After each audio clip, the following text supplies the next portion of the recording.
اعوذ باللہ من الشیطان اللعین الرجیم بسم اللہ الرحمن الرحیم رب اشرح لی صدری ویسر لی امری واحلل عقدۃ من لسانی یفقهوا قولی ان اللہ وملائکتہ یصلون علی النبی یا ایھا الذین آمنوا صلوا علیہ وسلموا تسلیما۔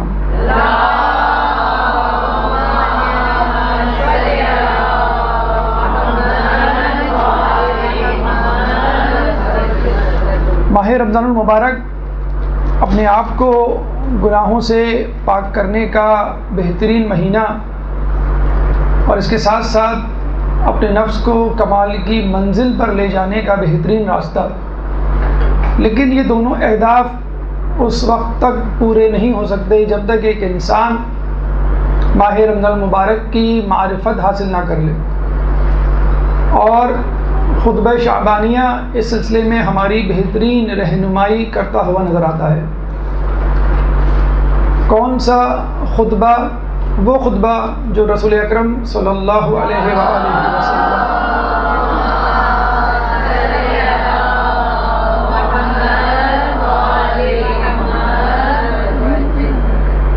آخری شعبان میں جمعے کے دن مسجد نبوی میں اصحاب اکرام کے سامنے دیا، اور اس خطبے میں رسول اکرم نے اس مہینے کی معرفت سے لوگوں کو آگاہ کیا۔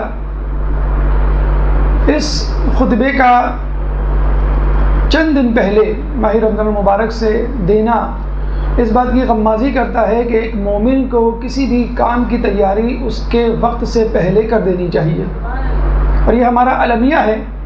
بحیثیت مسلمان، بحیثیت پاکستانی ہم ذرا دیر سے جاگتے ہیں، اور بعض اوقات تو اس کام کے کرنے کا وقت آ چکا ہوتا ہے، بلکہ گزر چکا ہوتا ہے، اور ہم کافی افسوس مر رہے ہوتے ہیں۔ یعنی بہت سارے لوگوں کو ہم نے دیکھا ہے کہ رمضان کے پہلے دن صبح اٹھنے کے بعد پتہ چلتا ہے کہ آج پہلا روزہ تھا، یا آج جو ہے کل جو ہے وہ چاند دکھ چکا تھا۔ تو وہ جس طرح اپنے روزے کو مکمل کر رہے ہوتے ہیں، یا جس طرح ایک جھنجھلاہٹ چڑچڑاہٹ کا مظاہرہ کر رہے ہوتے ہیں۔ اور ویسے بھی دیکھا گیا ہے کہ مومنین اکرام اس بات کی شکایت کرتے ہوئے نظر آتے ہیں کہ شروع کے روزے بڑے سخت ہوتے ہیں، شروع کے روزے بڑے زحمت و مشقت لیے ہوئے ہوتے ہیں، بڑی پریشانی ہوتی ہے، چڑچڑاہٹ جھنجھلاہٹ وغیرہ۔ تو وہ کیفیت نہ ہو اگر آپ ماہ رمضان کی تیاری چند دن پہلے سے مکمل کر لیں۔ تو خطبہ شعبانیہ جو کہ ہمارا آج کا موضوع ہے، خطبہ شعبانیہ کے پیغامات، انشاءاللہ ہماری کوشش ہوگی کہ اس خطبے کے 12 پیغامات اور ضمنی شقیں آپ کے سامنے پیش کریں، تاکہ ہم سب ماہ رمضان سے آنے سے پہلے اس ماہ رمضان کی تیاری کر لیں، اور مکمل طور پہ اپنے آپ کو ہمہ تنگوش کر لیں کہ ہمیں کیا کرنا ہے۔ تو ماہ رمضان سے پہلے خطبہ شعبانیہ کا دینا اس بات کی غمازی کرتا ہے کہ مومن کو ماہ رمضان مبارک کی بالخصوص تیاری ماہ رمضان سے پہلے کر لینی چاہیے، 3 دن پہلے، 1 ہفتے پہلے، یا 10 دن پہلے۔ بلکہ یہ بھی ملتا ہے کہ رسول اکرم روزے رکھا کرتے تھے اکثر، لیکن شعبان میں کثرت سے روزے رکھا کرتے تھے، اور شعبان کے آخری دنوں میں تسلسل سے روزے رکھا کرتے تھے، اس طرح کہ ان روزوں کو ماہ رمضان کے روزوں سے ملا دیا کرتے تھے۔ تو یہ انداز فکر ایک مومن کا بھی ہونا چاہیے، یہ نہیں کہ رمضان کے آنے کے بعد آپ کو فکر ہو کہ آج مجھے روزہ رکھنا ہے۔ حدیث میں آیا ہے کہ ایک زمانہ آئے گا کہ لوگ اللہ کی عبادت فقط ماہ رمضان میں کیا کریں گے۔ تو یہ عبادت ماہ رمضان سے اور ماہ رمضان تک جو محدود ہوتی ہے، وہ سیلیبریٹیز کی، میڈیا کی، ٹی وی کی، اور اس شعبے سے تعلق رکھنے والے ریاکار لوگوں کی عبادتیں ہوتی ہیں۔ ایک خالص مومن، ایک پرخلوص مسلمان اور خدا کی قربت کا طلبگار، وہ ہمیشہ اس بات پہ فکر مند رہتا ہے کہ کب میں اللہ سے کوئی راز و نیاز کروں، اور اس کے قریب ہونے کا بہانہ اس کو مل جائے تو اس کو جو ہے وہ استعمال کرے۔ چنانچہ ضروری ہے کہ ایک مومن ماہ رمضان کی تیاری ماہ رمضان سے پہلے کر لے۔ پہلی بات تو یہ کہ ماہ رمضان سے پہلے ضروری ہے کہ خصوصی مسائل جو ماہ رمضان سے متعلق ہیں ان کو وہ ازبر کرے، ان کو وہ جانے، اور ان کو وہ سمجھے۔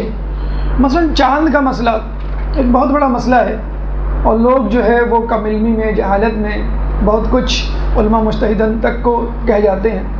اگر اس کا مسئلہ وہ پہلے سے طے کر لے تو پرسکون ہو کر چاند دیکھے، نظر نہیں آئے یا نظر کسی کو آ جائے، اس پہ یقین کر لے، اس کی کیا کیفیت، کیا احکامات ہیں، ان کو وہ جان لے۔ یوم شک کا روزہ، اس کے بارے میں آپ کو تردد ہو کہ ہے کہ نہیں ہے پہلی رمضان کے حوالے سے، تو وہ آپ کو روزہ رکھنا چاہیے۔ اکثر لوگ نہیں رکھتے، پھر بعد میں جب کنفرم ہو جاتا ہے اور روزہ ان کا مس ہو جاتا ہے تو پتہ چلتا ہے کہ ان کو بعد میں، جیسے غیر شیعہ افراد میں بہت کامن ہے کہ جب چاند کے بارے میں کچھ اختلاف ہوتا ہے تو عید کے بعد کہا جاتا ہے، باقاعدہ گورنمنٹ لیول پہ اعلان کیا جاتا ہے کہ چاند جو ہے ایک دن بعد دکھا، آپ لوگ جو ہے ایک روزہ اضافی رکھیں، یا تھا اور ہم نہیں دیکھ پائے مثلاً، تو یوم شک کا اگر روزہ آپ رکھ لیں تو اس مسئلے سے آپ کی جان چھوٹ جائے۔ خواتین کے، بزرگوں کے اور بیماروں کے قضا جو روزے ہیں ان کی معلومات، ان کو کب کرنا ہے، اور ظاہر سی بات ہے وہ ماہ رمضان سے پہلے پہلے آپ کو ادا کرنے ہوتے ہیں، وہ آپ کر لیں۔ کچھ لوگ جہالت کی بنیاد پر یہ سمجھ لیتے ہیں کہ بھائی قضا روزے ہم پہلے کریں گے، پھر جو ہے رمضان کے ہم روزے رکھیں گے، تو وہ روزے نہ ان کے قضا روزے شمار ہوں گے نہ ان کے ماہ رمضان کے روزے شمار ہوں گے۔ تو بہت سارے مسائل ضروری ہیں ہم ماہ رمضان سے پہلے طے کر لیں، سمجھ لیں، آپ نے جو کنفیوژنز ہیں ان کو ہم دور کر لیں۔ خصوصی مسائل جو بیماروں کے حوالے سے ہوتے ہیں، بہت سارے لوگ ماہ رمضان سے پہلے یہ کہتے ہوئے نظر آتے ہیں کہ بھئی اس دفعہ تو بہت گرمی ہے، اور واقعی اس دفعہ حقیقت میں بڑی گرمی ہے، 40 ڈگری میں جا رہا ہے ٹیمپریچر۔ نواب شاہ کے بارے میں کہا گیا ہے کہ دنیا کا گرم ترین علاقہ، پوری دنیا کا گرم ترین علاقہ 52 ڈگری سینٹی گریڈ، تو اتنا ٹیمپریچر تو جو ہے وہ مڈل ایسٹ میں بھی نہیں ہوتا۔ تو کراچی میں بھی بہرحال جو شہری علاقے یہاں پولیوشن زیادہ ہوتی ہے، وہاں پہ اگر ٹیمپریچر نہ بھی دکھا رہا ہو ویدر تو وہ ٹیمپریچر ہوتا ہے، زیادہ ہے وہاں پہ، کیونکہ پولیوشن اور کنجسشن کی وجہ سے، پاپولیشن فیکٹر کی وجہ سے۔ تو آپ پہلے سے طے کر لیں گے بھی گرمیاں آ رہی ہیں اور عام حالات سے پہلے زیادہ گرمیاں ہیں، تو مجھے کیا کرنا ہے۔ بہت سارے جیسے ڈائبٹیز کے پیشنٹ ہیں، وہ مثلاً 15 شعبان کو وہ روزہ رکھتے ہیں تو وہ ان کی حالت بہت خراب ہو جاتی ہے اور کہتے ہیں بھائی نہیں، ہماری بس کی بات نہیں ہے۔ پھر ان کو ہمت دلائی جاتی ہے کہ بھی آپ نے کہاں کہاں غلطی کی، آپ کی انسولین کی ڈوز ایڈجسٹ ہونی چاہیے سحری اور افطاری کے حوالے سے، مثلاً آپ کا کھانا پینا کیونکہ عموماً روزے میں کم ہوتا ہے تو انسولین کی ڈوز بھی کم ہونی چاہیے۔ اب دیکھیں نیمہ شعبان خود ہمیں بہت ساری چیزوں کی یاد دہانی کروا دیتا ہے کہ تم کو ماہ رمضان میں جاگنا ہے تو ابھی سے شب بیداری کی پریکٹس اسٹارٹ کر دو، اور اس کے بعد جب میں ماہ رمضان میں روزے رکھنے ہیں مسلسل، اس کی تیاری ابھی سے کر لو۔ تو ایسے لوگ خصوصی طور پہ بلڈ پریشر کے مریض ہیں کہ جن کو پابندی سے 8 گھنٹے بعد 6 گھنٹے بعد دوائیں لینے، تو وہ ڈاکٹر سے اس طرح ایڈجسٹمنٹ کر لیں، مسالیات جسے کہتے ہیں، وہ کر لیں کہ مغرب اور سحری کے وقت دوا لیں یا بیچ میں دوا لیں۔ تو اگر اس کی تیاری آپ بالکل پری پلانڈ ہو کے دیکھیں، بڑے افسوس کے ساتھ کہنا پڑتا ہے ہمارے گھروں میں برتھ ڈیز ہوتی ہیں، سالگرہیں، شادی بیاہ کی تقریبات ہوتی ہیں یا کوئی اور مسئلہ ہوتا ہے تو اس کی ہم تیاری جو ہے مہینوں پہلے سے شروع کر دیتے ہیں۔ لیکن ماہ رمضان جس کے بارے میں کہا جاتا ہے کہ جس نے نہیں بخشوایا اپنے آپ کو وہ بدبخت ترین شخص ہے، تو جس پہ جبریل نے جو ہے دعا کی اور رسول نے جو ہے آمین کہی، تو اگر یہ چیزیں آپ پہلے سے کر لیں تو بہت سارے مسائل، اور یہ ہم آپ کو پہلے بتا دیں کہ حقیقت میں جو ہمارے چند ابتدائی روزے ضائع ہوتے ہیں، یہ کہتے ہوئے اکثر لوگوں کو سنا گیا، لوگ کیا کہتے ہیں کہ بھئی شروع میں تو بڑا مسئلہ ہوتا ہے، شروع میں بڑی ٹینشن ہوتی ہے، شروع میں بڑی بھوک لگتی ہے، شروع میں روٹین بڑا ڈسٹرب ہوتا ہے، شروع میں بڑا غصہ آ رہا ہوتا ہے، پھر آپ ماشاء اللہ ایڈجسٹمنٹ ہو جاتی ہے۔ کب ہو جاتی ہے؟ 5 دن بعد، 10 دن بعد مثلا۔ اور جب روزے جا رہے ہوتے ہیں تو لوگ تڑپ رہے ہوتے ہیں، افسوس کر رہے ہوتے ہیں کاش ماہ رمضان ہمیشہ ہمیشہ رہے۔ تو جو شروع کے روزے آپ گزارتے ہیں یہ سن کر، یہ کہہ کر کہ بھائی شروع کے روزے تو ہوتے ہی ایسے ہیں، شروع میں تو تھوڑا سا صبر کرنا چاہیے اور بڑا مشکل ہوتا ہے ایڈجسٹ کرنا، تو اب وہ شروع کی جو ایڈجسٹمنٹ وارم اپ ٹائم ہے وہ آپ شعبان میں استعمال کر لیں۔ دیکھیں اگر شعبان کے آپ مستحب روزے رکھتے ہیں اور اس کو توڑ بھی دیتے ہیں تو کوئی ایسی قباحت نہیں ہے، کوئی ایڈجسٹمنٹ کر لیتے ہیں یا مسائل کے نہ ہونے کی وجہ سے وہ روزہ نہیں ہوتا تو کوئی اتنا بڑا مسئلہ نہیں ہے، خود اس کی نیت آپ جو ہے وہ مغرب سے پہلے پہلے کر سکتے ہیں۔ مستحب روزوں کی بہت سارے کنسیشنز ہیں۔ پھر دیکھیں بزرگوں، خواتین، بچوں، جوانوں، ان سب کا ایک ٹیم ورک ہوتا ہے ماہ رمضان میں، آپ نے دیکھا ہوگا۔ جو نماز بھی نہیں پڑھ رہے ہوتے اکثر جو ہے وہ روزہ رکھ رہے ہوتے ہیں، جو دین سے نابلد ہوتے ہیں ان کی بھی کوشش ہوتی ہے کہ بھئی چلیں سب رکھ رہے ہیں تو میں بھی رکھ لوں۔ تو بلکہ بعض اوقات یہ بھی دیکھا گیا ہے کہ آپ نے ماہ رمضان آئے، آپ نے ماہ رمضان کے روزے شروع کیے، جو سب سے زیادہ متقی پرہیزگار تھا اس نے تو خیر رکھے ہی رکھے، اور جو تھوڑے ڈرے سہمے تھے اور کم ایمان والے تھے وہ ذرا پیچھے رہے۔ جب انہوں نے دیکھا کہ ہاں بھائی فلاں نے روزہ رکھ لیا، فلاں نے رکھ لیا، چلو میں بھی ہمت کر کے رکھوں، پھر تیسرا، پھر چوتھا، پھر پتہ یہ چلتا ہے کہ 3-4 روزوں کے بعد یا 1 ہفتے کے بعد تمام گھر جو ہے اس ماحول میں ایڈجسٹ ہو جاتا ہے۔ تو یہ پورے ماحول کی ایڈجسٹمنٹ آپ پہلے سے کیوں نہیں طے کر لیتے؟ یعنی ماہ رمضان سے 4-5 دن پہلے، 1 ہفتے پہلے تمام گھر والے شروع کریں روزہ رکھنا۔ بچے کو بھی آپ کہہ دیں جو ممیز فرض کر لیں نہیں ہے، بالغ نہیں ہے، کہ بیٹا آپ روزہ رکھو، اور اگر نہیں رکھ سکے تو کوئی بات نہیں، توڑ لینا، مستحب روزہ ہوگا۔ اچھا، ماہ رمضان کا اس کے لیے مستحب ہی کہلائے گا روزہ، لیکن بہرحال وہ ڈر رہا ہوتا ہے ماہ رمضان میں روزے کو توڑتے ہوئے۔ حالانکہ روایت موجود ہے کہ بچے کو بطور تمرین، بطور ایکسرسائز، بطور مشق روزہ رکھواؤ جب تک وہ رکھ سکے، اور پھر اس دورانیہ کو بڑھاتے رہو۔ یہ طریقہ خیر چھٹے امام نے ہمیں بتلایا ہے۔ تو اگر بزرگ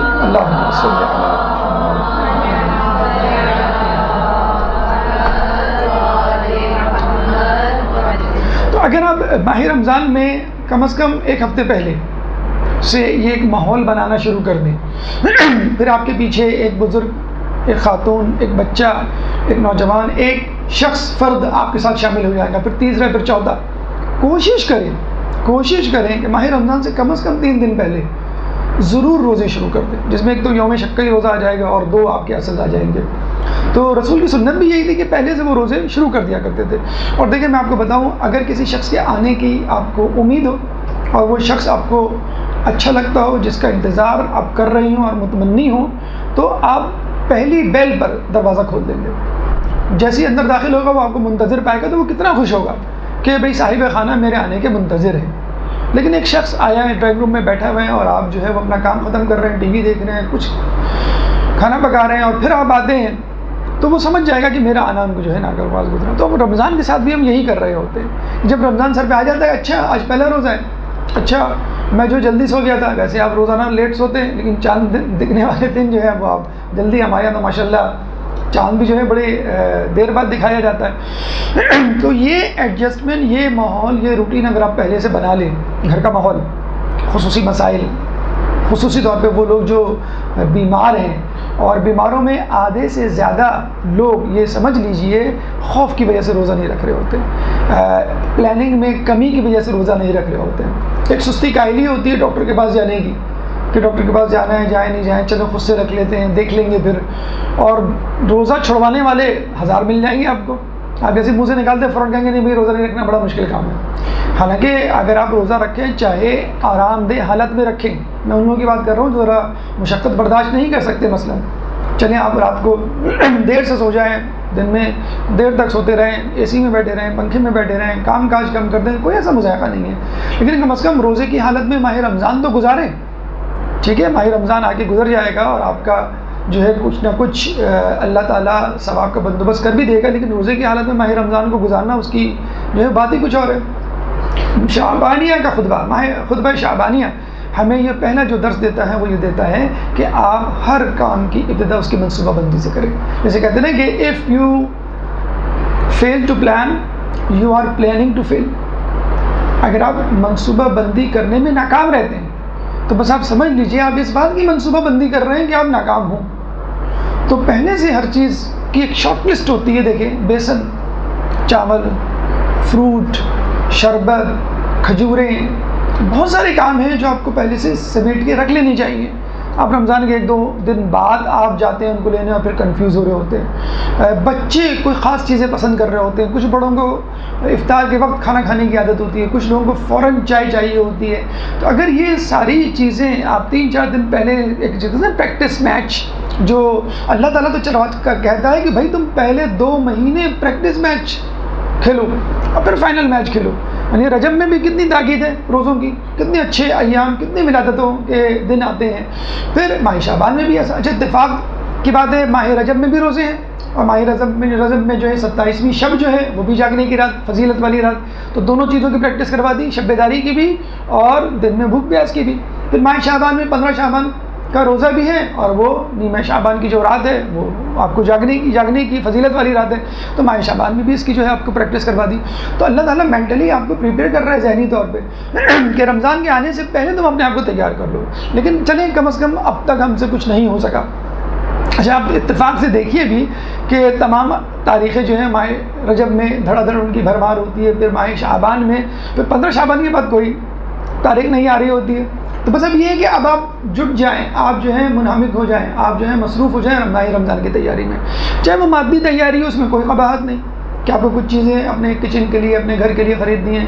چاہے وہ روحانی تیاری ہو کہ ابھی سے ذکر و اذکار کی آپ عادت ڈال لیں، ٹھیک ہے. اور دوسری بات یہ ہوتی ہے سب سے اہم چیز، جو آپ کہہ لیں کہ بھئی ہر چیز ہو جاتی ہے، کوئی ایسا مسئلہ نہیں ہے. روٹین ایڈجسٹ ہونے میں ہمیشہ ٹائم لگتا ہے. کوئی یہ نہیں کہہ سکتا بھائی فرام دا فرسٹ ڈے میں مینٹلی، فزیکلی، اسپریچولی بالکل تیار تھا، ہو ہی نہیں سکتا. جو لوگ 8 بجے ناشتہ کرنے کے عادی ہوں، ان کو 4 بجے اٹھا کے آپ ناشتہ کروا دیں. کچھ لوگوں کو تو 8 بجے بھی بھوک نہیں لگتی ہے، وہ تو آفس اور اسکول کالج ایسے چلے جاتے اور پھر آ کے کھا رہے ہوتے ہیں. تو ان کو آپ 4 بجے کہیں، ان کو تو الٹی ہو جائے گی. اور کچھ لوگ تو شروع میں ایسے ہی روزے گزار رہے ہوتے ہیں. پھر دوپہر کی کھانے کی عادت ہمارے یہاں مست ہے، چاہے ناشتہ کریں نہ کریں لیکن دوپہر کا کھانا کھایا جاتا ہے. دوپہر کا کھانا آپ کو اسکپ کروایا جاتا ہے، اس کی آپ عادت کر سکتے ہیں. پھر آپ ہیں کھانا کھانے کے عادی 10 بجے 11 بجے، کراچی جیسے شہروں میں تو لیٹ نائٹ ہی کھایا جاتا ہے. اور آپ کو کہا جا رہا ہے کہ تم 7 بجے 7:30 بجے جو ہے وہ کھاؤ اور بالکل ڈٹ کے کھاؤ. تو یہ جو روٹین ایڈجسٹ ہوگی یہ کب ہوگی؟ پہلے دن سے نہیں ہوگی، 3-4 دن لگیں گے. سگریٹ نوشی کے عادی افراد ہیں، اللہ صبر دیتا ہے، اللہ صبر دیتا ہے، اللہ صبر تو دیتا ہے، لیکن آپ کے مزاج میں جو چڑچڑاہٹ پیدا ہوتی ہے، جو گھروں میں لڑائی جھگڑا ہوتا ہے، سڑکوں اور فٹ پاتھوں پہ جو لوگ آپد آپی میں مصروف ہوتے ہیں، آپ نے دیکھا ہوگا ہر جگہ ہر ایک کا منہ جو ہے وہ بگڑا ہوا ہوتا ہے، بنا ہوا ہوتا ہے، جیسے بس وہ اللہ تعالیٰ پہ کوئی احسان کرنا چاہتے ہیں. پتہ نہیں میرا روزہ نہیں، میرا روزہ ہے، ارے روزہ میرا بھی ہے، کس کا روزہ نہیں ہے؟ ہر کسی کا روزہ ہوتا ہے. تو یہ جو روٹین ہے، سگریٹ پینے کی روٹین ہے کسی کو، بلکہ میں تو کہتا ہوں کہ یہ تو سگریٹ چھوڑنے کا بہترین مہینہ ہے. چائے پینے کی روٹین ہے، ہر 2 گھنٹے بعد، ہر 3 گھنٹے بعد. جیسے کہتے ہیں آپ کو چائے کی عادت ہوتی ہے، تو یہاں تو چائے سحری میں پینی ہے، پھر اس کے بعد افطار کو پینی ہے. مطلب آپ کو اللہ تعالیٰ کھانا یا چائے یا جو بھی چیز آپ استعمال کر رہے ہیں وہ اس وقت کھلا رہا ہے جب بالکل بھی ٹائم نہیں ہے. دنیا میں کوئی بھی شخص 4 بجے ناشتہ نہیں کرتا ہوگا. دنیا میں کوئی بھی شخص جو ہے وہ رات کا کھانا یا دوپہر کا کھانا عین مغرب کے وقت نہیں کھاتا ہوگا. اور وہ بھی جسے کہتے ہیں بالکل اس وقت بیٹھ جانا ہے. بالکل لازمی طور پہ سحری کی بھی تاکید ہے اور افطاری کی بھی جو ہے فضیلت اپنی جگہ موجود ہے. تو گھر کا ماحول 3-4 دن پہلے روزے کی پریکٹس کرنے سے بنے گا. گھر کا ماحول پہلے سے روزے کو برتنے سے بنے گا. آپ کی روٹین 3-4 دن پہلے آپ روزہ رکھیں گے تب آپ ایڈجسٹ ہوگی. اور 3-4 دن پہلے کم از کم اگر آپ روزے نہ بھی رکھیں تو آپ کا ذہن، آپ کی توجہ معلومات اور فقہی مسائل کی طرف تو جائے گی کہ مجھے روزے میں کیا کیا چیزیں ہیں جن کو مد نظر رکھنا ہے. انہیلر کوئی یوز کر رہا ہے، کسی کو ڈرپ لگانی پڑ جاتی ہے، کسی کو کوئی دوا استعمال تو کون سی دوائیں جو ہم استعمال کر سکتے ہیں؟ ڈرپ انجیکشن مثلا استعمال کی جا سکتی ہیں، یا جو منہ سے کھانے والی دوائیں وہ نہیں استعمال کی جا سکتی. تو ان کی معلومات اگر، کیونکہ ہم ایسے معاشرے میں رہتے ہیں جہاں پہ شیعہ غیر شیعہ افراد دونوں افراد رہتے ہیں، تو بہت سارے مسائل ان کے ہمارے یہاں آ جاتے ہیں اور ہمارے یہاں جو ہے ان کی طرف چلے جاتے ہیں. تو لوگ کنفیوز ہو جاتے ہیں اور جو ہے وہ روزے چھوڑ دیتے ہیں، یا یہ سمجھتے ہیں کہ ہمارا روزہ ٹوٹ گیا مثلا انجیکشن لگانے سے، اور جو ہے وہ روزے کو باقاعدہ طور پہ توڑ دیتے ہیں. تو یہ تمام معلومات چند دن پہلے اگر حاصل کر لی جائے تو روزہ بہت اچھا گزرے گا، پورا ماہ رمضان اچھا گزرے گا. یہ روٹین، یہ پریکٹس اگر پہلے سے کر لی جائے تو پہلے دن سے آپ کہیں گے کہ میں تو چاہتا ہوں کہ ماہ رمضان ہمیشہ نیچے رہے. ورنہ پہلے دوسرے روزے کو تو آدمی یہ سوچ رہا ہوتا ہے کہ اللہ تعالیٰ نے روزے فرض ہی کیوں کیے گئے. اور جہاں تک بات ہے تقوی کی، تو میں تو ہوں متقی پرہیزگار، مجھے تو ضرورت نہیں ہے لعلکم تتقون، میں تو تقون کی منزل پہ پہنچ چکا ہوں، میرے لیے کیوں ہے. تو یہ، یا امیر لوگ کہتے ہیں بھائی یہ ہمارے لیے کیوں فرض کیے گئے، ہمارے پاس تو پیسہ ہے جیب میں، والیٹ ہے، ہم کھا سکتے ہیں بہت اچھا، تو غریبوں کے لیے ہونے چاہیے مثلا. تو یہ تمام اشکالات، شکوک و شبہات، معلومات اگر آپ پہلے سے لے لیں اور باقاعدہ طور پر پریکٹس کریں. لیکن میں بہت تاکیداً کہہ رہا ہوں کہ کم از کم 3 دن کا تو واجب کر لیں اپنے لیے. اگر 1 ہفتے سے پہلے آپ روزے رکھ سکتے ہیں تو بہت اچھا ہے. پھر آپ دیکھیے گا کہ فرام دا بگننگ پہلے دن آپ کی نماز شب بھی بہت اچھی ہوگی. کہ آپ کو جسے کہتے ہیں کہ لوگ اٹھتے ہیں کمبل سے منہ نکالا، کھجور یا پھینی یا چائے جو ہے وہ پی اور بس ہو گئے، نہ فجر کی فکر نہ نماز شب کی فکر. آفس جب جو جانے کا ٹائم ہے یا ماسی کے آنے کا ٹائم ہے اس وقت جو ہے آدمی اٹھ رہا ہوتا ہے. تو ماہ رمضان کو رسپیکٹ دیجیے. اگر آپ نے ماہ رمضان کے لیے اپنے آپ کو تبدیل نہیں کیا تو یہ ایک توہین ہے ماہ رمضان کی. مثلا میں آپ کو مثال دوں، آپ کے گھر میں کوئی مہمان آتا ہے تو آپ بہتر کپڑے پہنتے ہیں، عام کپڑے یا سلیپنگ سوٹ پہن کے اس کا استقبال نہیں کرتے. آپ کے گھر میں جب مہمان آتا ہے تو اس کے آنے سے پہلے آپ اپنے گھر کو صاف ستھرا رکھتے ہیں کہ وہ آئے گا تو کیا کم از کم ڈرائنگ روم ہمارا بہتر ہو. جب وہ آتا ہے تو ایک بہتر کھانا پکاتے ہیں. اکثر مرد حضرات یہ کہتے ہوئے نظر آتے ہیں بھائی آپ آ جایا کریں روزانہ, اس بہانے اچھا کھانا تو ملے گا کھانے کو. تو یہ تمام چیزیں ہم کیوں کر رہے ہوتے ہیں؟ اس مہمان کی عزت. اگر ہم میلے کچلے کپڑوں میں جو آپ عام کپڑے پہنے ہوئے رہتے ہیں اس سے استقبال کریں, گھر میں جو کچھ رکھا ہوا ہے بس اس کے سامنے رکھ دیں, گھر کی جیسی حالت ہے اس کو ویسی ہی رہن دیں, تو وہ یہی سمجھے گا کہ میرے آنے سے یہ خوش نہیں ہے اور یہ چاہتے ہیں کہ میں جلد از جلد یہاں سے جو ہے وہ چلا جاؤں. تو ماہ رمضان جو ہے وہ ایک ایسا مہینہ ہے کہ آپ اس کو ویلکم کر رہے ہیں, استقبال کر رہے ہیں. اللہ تعالیٰ نے اس سے پہلے ماہ رجب اور ماہ شعبان 2 مہینے بھیج دیے اسی پریکٹس کے لیے کہ آپ یہ نہ کہیں کہ ایک دم سے آ گیا ہمیں تو پتہ بھی نہیں چلا. تو اس کی پریکٹس پہلے ہی آپ کو کروا دی گئی ہے. تو خود رسول اللہ کا خطبہ شعبانیہ 3-4 دن پہلے دینا, جمعے کے دن دینا اور ماہ رمضان سے پہلے دینا اس بات کی غمازی کرتا ہے کہ انسان کو, مسلمان کو, ایک مومن کو, شیعان علی کو کسی بھی کام کی, کسی بھی نیک کام کی منصوبہ بندی, پلاننگ پہلے کر لینی چاہیے. اور اگر یہ پلاننگ آپ نے پہلے کی تو آپ نے ماہ رمضان کا احترام بھی کیا اور خود اپنے آپ کو اس کے لیے آمادہ بھی کیا. ایک درود پڑھ دیں محمد والے.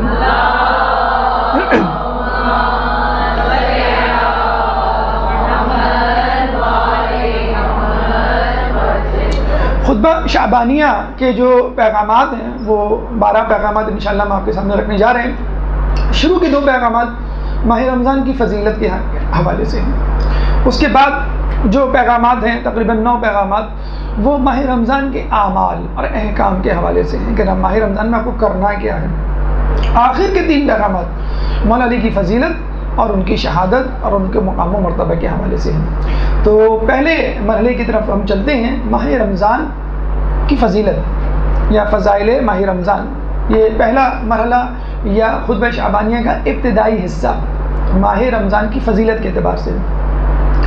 رسول اللہ ماہ رمضان کی فضیلت, مقام و مرتبہ بیان کرتے ہوئے کہتے ہیں کہ اے لوگوں, تم پر اللہ کا ایک ایسا مہینہ آ رہا ہے کہ جو برکت, رحمت اور مغفرت کا مہینہ ہے, جس کے جو مہینہ تمام مہینوں سے افضل ہے, جس کے دن اور دنوں سے افضل ہیں, جس کی راتیں اور راتوں سے افضل ہیں, جس کی ساعات و لحظات اور ساعات و لحظات سے بہتر ہیں.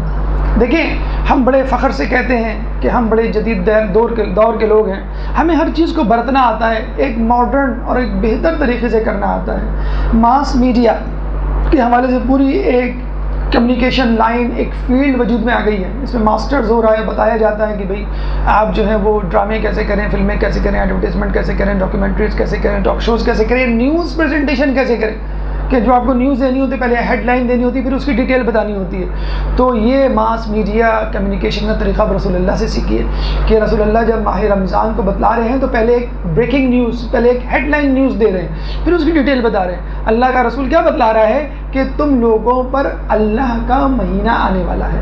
بس اگر رسول اللہ یہیں پہ بھی خطبہ شعبانیہ ختم کر دیتے تو کافی تھا. جب ایک مہینہ اللہ سے منسوب ہو گیا تو اس کا مطلب ہے کہ آپ کو پوری جان لگانی ہے, پورا زور لگانا ہے نیکیاں کرنے کے لیے, اور پوری جان اور پورا زور لگانا ہے گناہوں سے بچنے کے لیے, کافی تھا. اور پھر اس کے بعد مومنوں کو اپنی طرف متوجہ کرنے کے بعد اس کی تفصیل بتا رہے ہیں. اللہ کا مہینہ تو ہے, لیکن آپ کیسے کہہ سکتے ہیں یہ اللہ کا مہینہ ہے؟ یہ مہینہ برکت سے بھرپور, یہ مہینہ رحمت سے بھرپور, یہ مہینہ مغفرت سے بھرپور. اور ایک جگہ یہ بھی آیا ہے کہ پہلا عشرہ برکت کا, دوسرا عشرہ رحمت کا, اور تیسرا عشرہ جو ہے وہ جہنم سے رہائی کا. تو دیکھیے پہلے تو آپ سمجھ لیجیے برکت کیا ہے. اکثر ہم کہتے ہیں نا کہ بھائی بسم اللہ کہہ کے پکاؤ, انشاءاللہ کھانے میں برکت ہوگی اور کھانا کم نہیں پڑے گا مثلا. یا ہم کہتے ہیں بھائی اس مہینے تو بڑی برکت رہی, بڑی بچت ہو گئی اور پیسے جو ہے اس دفعہ زیادہ خرچ نہیں ہوئے. تو یہ برکت کیا ہوتی ہے؟ برکت کا مطلب ہے کشادگی, برکت کا مطلب ہے وسعت, برکت کا مطلب ہے کہ وسائل کا زیادہ ہونا اور مسائل کا کم ہونا, یا آمدنی کا زیادہ ہونا, اخراجات کا کم ہونا, ان پٹ کا زیادہ ہونا, آؤٹ پٹ کا کم ہونا. ہمیں مولا کائنات حضرت علی ابن ابی طالب کی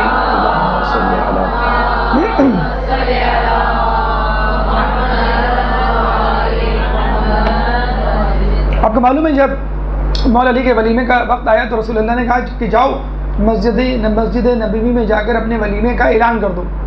تو مولا علی کہتے ہیں کہ جب مسجد نبوی گیا تو وہاں بہت سارے لوگ تھے. اب مجھے برا لگا, میں خاص الخاص لوگوں کو, اور ویسے بھی خاص الخاص لوگوں کو کہتے تو کتنے لوگ آتے. تو مولا علی نے ایک جگہ اوپر اونچائی پہ چڑھ کر اعلان کیا کہ میرا ولیمہ ہے, آپ لوگ آئیے. تو اب یہ کہہ کے اتر تو گئے اور دھڑکتے ہوئے دل کے ساتھ گئے, کیونکہ لیکن چونکہ رسول اللہ نے کہہ دیا تھا تو ان کو یقین تھا.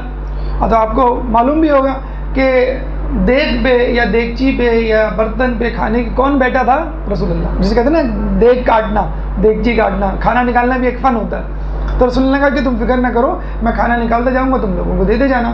کہتے ہیں ہزاروں لوگ تھے اور صرف ایک دمبا, ایک بھیڑ جو ہے وہ ذبح ہوا تھا, اور تمام لوگوں کو یہ اس کو کہتے ہیں کہ برکت. جب بہت سارے خاندانوں میں یہ کہتے ہوئے بھی سنا گیا, بلکہ آپ نے نوٹ بھی کیا ہوگا, جو دیندار خاندان ہوتا ہے اکثر ان کے مہمان بھی زیادہ آ رہے ہوتے ہیں, وہ خود بھی کہیں اور جگہ جا رہے ہوتے ہیں, ان کے ہاں آس پاس غریب ضرورت مندوں کا جو ہے وہ گھیرا بھی ہوتا ہے, اور لوگوں کی وہ مسلسل مدد بھی کر رہے ہوتے ہیں. اور جو بے دین خاندان ہوتا ہے وہ بہت پیسے والا بھی ہوتا ہے, لیکن اکثر وہ شکایت کر رہا ہوتا ہے کہ پیسے نہیں ہیں, یا پیسے کم پڑ گئے, یا جو ہے وہ گزارا نہیں ہو رہا. اور دیندار طبقے کا جو ہے وہ گزارا ہو رہا ہوتا ہے. تو بس اسی کو کہتے ہیں برکت, کہ پیسے کم ہیں بظاہر, لیکن اس میں اتنی برکت ہوتی ہے کہ تمام لوگ کھا بھی لیتے ہیں, اس کو استعمال بھی کر لیتے ہیں, پھر بھی پیسے بچ جاتے ہیں. اور خود آپ نے غور کیا ہوگا کہ ماہ رمضان میں جتنا خرچہ ہوتا ہے اتنا خرچہ کسی اور, کہنے کو تو ہم بھوکا رہ رہے ہیں, لیکن بہرحال جو سحری اور افطاری کا جو مینو ہوتا ہے وہ اتنا لش ہوتا ہے کہ بہرحال خرچہ بہرحال زیادہ ہو رہا ہوتا ہے. پھر ہمارا جی بھی چاہ رہا ہوتا ہے کہ ہم کسی پڑوسی کی, کسی ضرورت مند کی, کسی غریب رشتہ دار کی مدد بھی کریں, اور ایک غریب سے غریب آدمی بھی اپنی جیب سے کچھ نہ کچھ نکال کے دے رہا ہوتا ہے. لیکن کسی کو یا بہت کم افراد کو آپ نے سنا ہوگا کہ اس نے شکوہ شکایت کی ہوگی اس دفعہ رمضان میں برکت نہیں تھی, یا اس دفعہ رمضان میں جو ہے وہ کھانے پینے کو نہیں تھا. تو ماہ رمضان کا مہینہ آپ کے لیے برکت لے کر آ رہا ہے. اچھا, یہ تو وہ برکت ہے مادی حوالے سے, معاشی حوالے سے, تو عام اور مشروبات کے حوالے سے. لیکن ایک برکت ہوتی ہے جو اللہ تعالیٰ اپنی قربت کی صورت میں, اپنی معرفت کی صورت میں وہ انڈیل رہا ہوتا ہے. ایک روحانیت ہوتی ہے. آپ دیکھیں گھروں میں جو لڑائی جھگڑے کا ماحول ہوتا ہے ماہ رمضان کے علاوہ, وہ ماہ رمضان میں نہیں ہوتا. گھروں میں جو بے دینی کا ماحول ہوتا ہے, گھروں میں جو بالکل ان کنٹرول ٹی وی چل رہا ہوتا ہے, ان کنٹرول انٹرنیٹ چل رہا ہوتا ہے, وہ آپ نہیں دیکھ رہے ہوتے. حالانکہ کوئی آپ کو منع کرنے والا بھی نہیں ہو رہا ہوتا ہے, لیکن کیونکہ ماہ رمضان ہوتا ہے آپ جو ہے, بلکہ اکثر لوگ تو یہ کہتے ہوئے سنے گئے کہ میں افطار کے بعد دیکھ لوں گا تمہیں, یا افطار کے بعد میں جھوٹ بولوں گا, یا غیبت ابھی نہ کریں, افطار کے بعد کریں. مگر افطار کے بعد بھی ماہ رمضان رہتا ہے, ماہ رمضان پورے 29 یا 30 دن رہے گا. تو یہ ایک برکت ہے جو معاشی طور پہ, مادی حوالے سے, روحانی حوالے سے آپ خود محسوس کر رہے ہوتے ہیں. تو یہ برکت کا مہینہ ہے. اس کے بعد یہ رحمت کا مہینہ ہے. دیکھیں رحمت کسے کہتے ہیں؟ جیسے کہا جاتا ہے کہ بیٹی رحمت ہے اور بیٹا نعمت ہے. نعمتوں کا حساب ہوگا, رحمتوں کا حساب نہیں ہے. تو بس ماہ رمضان رحمت کا مہینہ ہے جس میں اللہ تعالیٰ اپنی رحمت انڈیل رہا ہے, اور جو کچھ اللہ تعالیٰ دے رہا ہے اس کا کوئی حساب کتاب نہیں ہوگا, بلکہ اللہ تعالیٰ ابھی انشاءاللہ آگے تذکرہ آئے گا کچھ ایسی چیزوں کا بھی حساب رکھ رہا ہے آپ کے حوالے سے نیکی کے طور پہ, جو آپ نے نہیں کی بھی ہوتی. آپ خالی بیٹھے ہوئے ہوتے ہیں, لیکن اللہ تعالیٰ پھر بھی اس کو نیکی میں جو ہے وہ کاؤنٹ کر رہا ہوتا ہے. تو اللہ تعالیٰ یہ کہنا چاہ رہا ہے یہ شہر رمضان ہے, یہ میرا مہینہ ہے. اچھا, اب یہاں پہ جو ہے وہ یہ سوال پیدا ہوتا ہے کہ یہ اللہ کا مہینہ ہے تو باقی مہینے کیا وہ اللہ کے نہیں ہیں؟ باقی اوقات, باقی ساعتیں, باقی زمان و مکان یا یہ اللہ کے نہیں ہیں؟ دیکھیں میں آپ کو مثال دیتا ہوں. آپ گھر میں بیٹھے ہیں, 3-4 آپ کی اولادیں ہیں جو آپ کے سامنے بیٹھی ہیں. ایک اولاد, ایک بیٹا یا ایک بیٹی پہ ہاتھ رکھ کے آپ کہتے ہیں یہ تو میرا بیٹا ہے, یہ تو میری بیٹی ہے. تو کیا باقی سب آپ کے بیٹے یا بیٹیاں نہیں ہیں؟ اس جملے کو ادا کرنے کا مقصد کیا ہے؟ یہ میرا خاص بیٹا ہے, یہ میرا خاص بیٹی ہے, اور اس کے لیے میرے لیے خاص رحمتیں ہیں. اس کی غلطیوں اور اس کی کوتاہیوں کو عموماً آپ چشم پوشی سے جو ہے وہ درگزر کر دیتے ہیں. تو اللہ تعالیٰ جب یہ کہہ رہا ہے کہ یہ ماہ رمضان میرا مہینہ ہے, تو اس کا مطلب ہے کہ باقی مہینے بھی اللہ کے ہیں, لیکن یہ مہینہ خاص و خاص اللہ کا ہے. اور خود حدیث قدسی میں آیا ہے کہ ماہ رمضان روزہ میرے لیے ہے اور اس کی جزا میں ہی دوں گا. تو اس کا مطلب ہے کہ کیا باقی چیزوں کی جزا اللہ نہیں دیتا؟ باقی چیزوں کی بھی جزا اللہ دیتا ہے, لیکن اس کی کوئی ایک خاص جزا ہے کہ جو اللہ تعالیٰ اور دنوں سے زیادہ اور کاموں سے زیادہ دے گا. پھر آپ ذرا نوٹ کیجئے کہ ہم دیکھتے ہیں کہ ماہ رمضان کے بارے میں کہا جاتا ہے سب سے افضل ہے. رجب سے بھی افضل ہے, جی رجب سے بھی افضل ہے. شعبان سے افضل ہے, جی شعبان سے بھی افضل ہے. تو ماہ رمضان کو اللہ تعالیٰ نے پہلے کیوں نہیں رکھا؟ یعنی پہلے ماہ رمضان رکھتا، پھر شعبان، پھر رجب رکھ لیتا، یا یوں رکھ لیتا کہ رجب میں روزے فرض کر دیتا، پھر شعبان اور پھر رجب رکھ لیتا.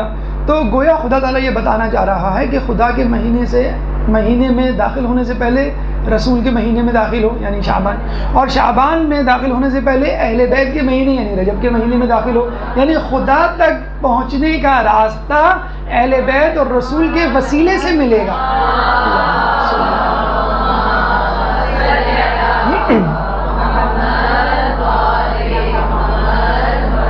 تو یہاں بھی اللہ تعالیٰ وسیلہ جو ہے آپ کو پہنچانا چاہ رہا ہے. یہاں بھی چاہتا ہے کہ وہ اپنے پاس اہل بیت اور رسول اللہ کے وسیلے سے آپ کو بلائے.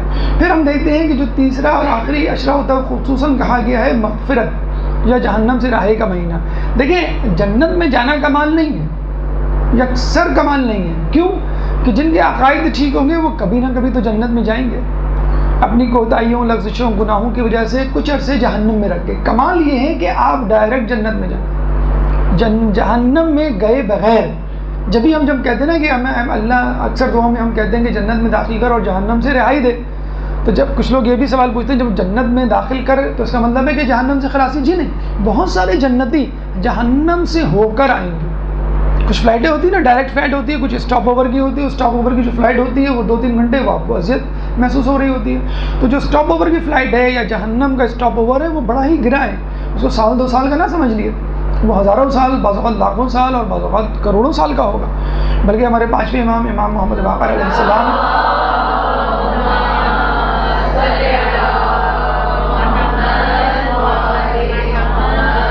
فرماتے ہیں کہ کچھ ہمارے چاہنے والے جہنم میں جل کر کوئلہ ہو جائیں گے، پھر ان کو جنت میں داخل کیا جائے.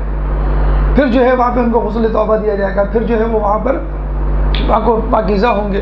اور کچھ لوگوں کے بارے میں کہا جاتا ہے جو جہنم سے آئیں گے ان کے پیشانی پر ایک داغ ہوگا جس سے لوگ پہچان جائیں گے جہنم والے ہیں. پھر وہ اللہ سے کہیں گے کہ لوگ ہمیں جہنم والا کہتے ہیں، تو آپ ہمیں اس اذیت سے بچائیں، تو اللہ تعالیٰ وہ نشان مٹا دے گا. تو بہرحال جہنم رسول کی حدیث میں آیا ہے کہ جس کو جہنم کے اوپر سے گزار دیا گیا گویا وہ ہلاک ہو گیا. تو وہاں رہنا، وہاں ٹھہرنا تو بہت دور کی بات ہے. اور کتنا آپ کو ٹھہرنا ہوگا یہ کچھ بھی نہیں کہہ سکتے. لیکن بہرحال یہ بات طے ہے کہ جن گناہوں کو ہم بہت چھوٹا سمجھتے ہیں اور جن حرام گناہوں میں ہم گناہ کبیرہ میں بھی ملوث ہو رہے ہوتے ہیں تو بہت زیادہ عرصہ گناہوں میں ٹھہرنا پڑے گا. میں ایک گناہ کے بارے میں بتاتا ہوں جو بظاہر گناہ نہیں لگتا لیکن مقدمہ گناہ ضرور ہے. کیا؟ نامحرم سے مذاق، چیٹنگ، فون، انٹرنیٹ کال کتنی عام ہے. مکس گیدرنگ اسکول کالجز میں کسی نامحرم سے مذاق کرنے پر انسان 1000 سال جہنم میں جلے گا. اور وہ نامحرم اگر اس سے راضی ہے تو وہ بھی 1000 سال جلے گا، اور اگر وہ اس سے راضی نہیں ہے تو اس کے حصے کا 1000 سال آپ کو جلنا ہوگا، یعنی 2000 سال. نامحرم سے مذاق کرنے پر ایک جملے کے بدلے مذاق کا ایک جملہ 1000 سال جہنم کا. تو آپ جو ہے وہ باقی جملوں کا، باقی مقدمات، یہ گناہ کا مقدمہ ہے، زنا کا مقدمہ ہے. تو پھر خود زنا یا کوئی حرام کام جو اس مہینے میں آپ انجام دیں، اس کتنا بڑا گناہ آپ یہ اس مہینے کے علاوہ انجام دیں تو جہنم میں انجام دینا پڑے گا، جہنم میں جانا پڑے گا. تو جہنم میں جانے کو بہت ہلکا نہ سمجھیں، جہنم میں جانے کو بہت آسان نہ سمجھیں کہ بس چند دنوں کا گزر رہنا ہوگا پھر ہم جو ہے وہاں پہ آ جائیں گے. تو بہرحال خود جہنم سے رہائی، مکمل طور پہ رہائی. اور دوسری بات یہ کہ دیکھیں نا، اہل بیت کے ساتھ جہنم میں داخل ہونا ایک الگ بات ہے. جب اہل بیت اور جنتی داخل ہو گئے اس کے بعد ہزاروں سال بعد آنا وہ ایک الگ بات ہے.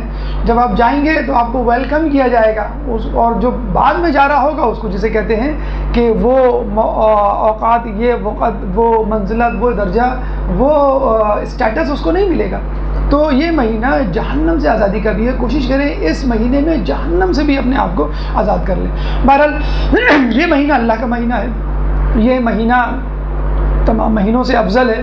یہ مہینہ رحمت، برکت اور مغفرت کا مہینہ ہے. اس کے بعد دیکھیں ایک سوال پیدا ہوتا ہے، آپ کو ایک محل کا دورہ کروایا جائے، بہت خوبصورت بلڈنگ، بہت سارے ملازمین، بہت سارے کھانے انواع قسم کے، اور دورہ کروانے کے بعد آپ پوچھیں کہ بھئی اس میں کہاں ہوں، یا یہ کیا میرا محل ہے اور کیا میرا اس میں اسٹیٹس ہے، تو آپ کو کہا جائے کہ بھئی ہم مثلاً آپ یہاں پہ چوکیدار ہیں، یہاں کام کرنے والے ہیں، یہاں صفائی کرنے والے ہیں، تو آپ کا دل بوجھ سا جائے گا کہ جو موٹا جھوٹا ہوگا وہ پہننا پڑے گا، خراب کپڑے پرانے کپڑے جو بچ جائے گا لوگوں کا وہ آپ کو.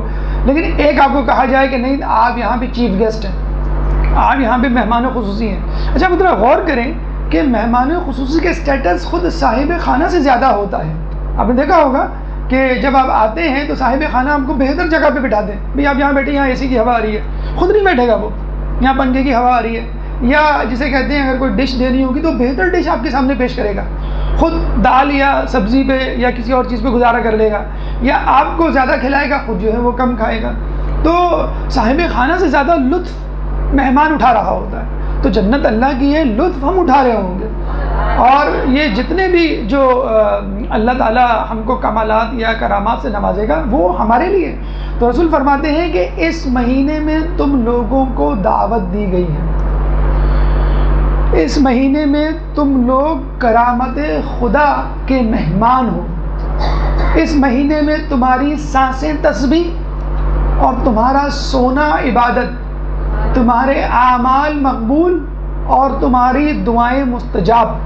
اے لوگوں اس مہینے پرخلوص نیت سے دعا کرو کہ اللہ تمہیں ماہ رمضان کے روزے رکھنے اور تلاوت قرآن کی توفیق دے، کیونکہ بدبخت ہوگا وہ شخص جو غفران الہی سے محروم رہ گیا. تو آپ نے دیکھا کہ کتنی بڑی فضیلت ہے، اور اس فضیلت میں آپ کا اسٹیٹس کیا ہے؟ آپ مہمان ہیں، آپ چیف گیسٹ ہیں. کس کے مہمان ہیں؟ اللہ کے. اچھا اللہ نے کبھی یہ نہیں کہا کہ تم رجب میں میرے مہمان ہو، شعبان میں میرے مہمان ہو، ذی الحج میں یا محرم میں، کسی میں نہیں کہا، لیکن ماہ رمضان میں کہا. تو ایسی کیا خاص بات ہے ماہ رمضان میں اور دیگر مہینوں میں؟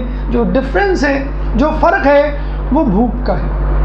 ماہ رمضان میں آپ بھوکے ہوتے ہیں، ماہ رمضان میں آپ روزے رکھ رہے ہوتے ہیں. باقی مہینوں میں آپ کی مرضی ہے، آپ کو ایک آپشن ہے، آپ رکھیں تو نہ رکھیں، رکھیں یا نہ رکھیں. تو اس کا مطلب کیا ہوا کہ اللہ کی دعوت کس کو سزاوار ہے؟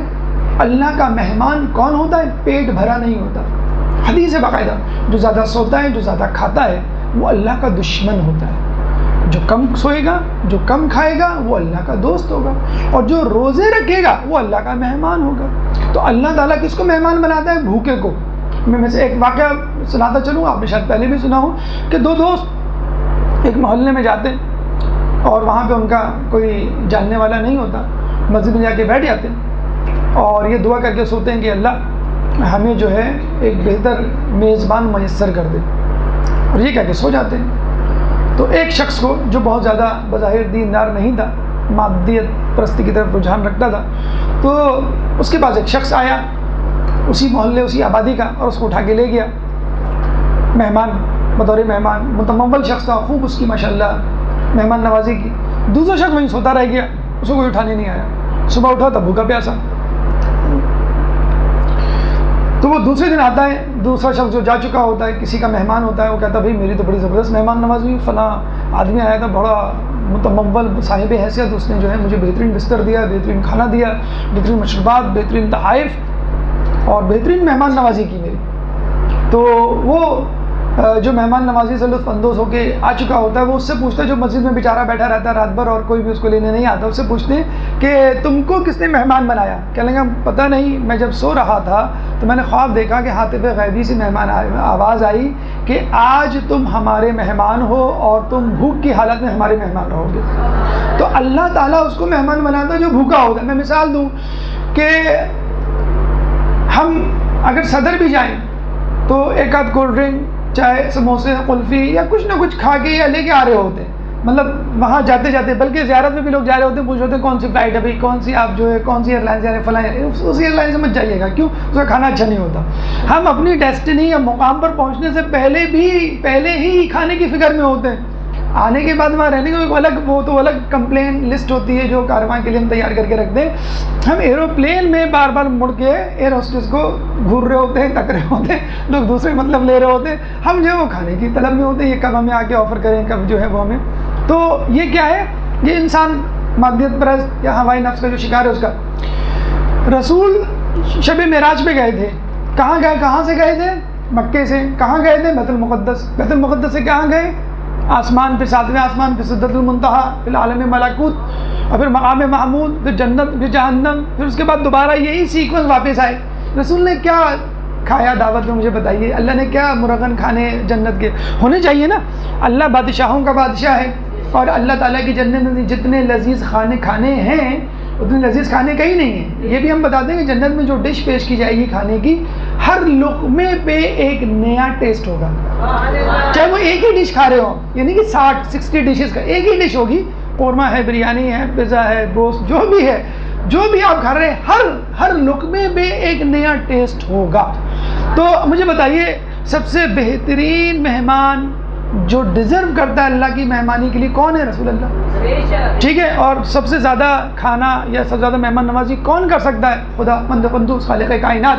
تو رسول اللہ کو معراج پہ کیا کھلانا چاہیے تھا؟ جو کچھ آپ کے ذہن میں آئے آپ کہہ سکتے ہیں کھلانا چاہیے تھا. جو کچھ ہم نے دیکھا سنا یا جس کے کھانے کی تمنا ہے مثلاً وہ بھی کھلانا چاہیے تھا.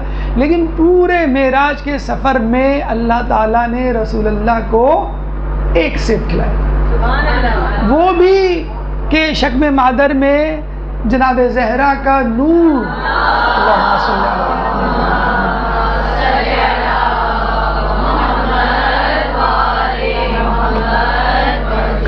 زہرا کا نور ٹھہرانا مقصود تھا، اس لیے کھلایا تھا، ورنہ اس کی بھی ضرورت نہیں تھی. اب رسول کہہ سکتے تھے رسول اے خدا تو عجیب ہے، فقط ایک سیب پہ ٹرخا رہا ہے، ہم ہوں گے تو ہم یہی کہتے. میں جاؤں گا.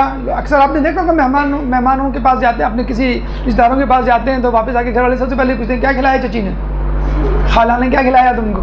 کچھ نہیں کھلایا، بس کولڈ ڈرنک پہ ٹرخا دیا.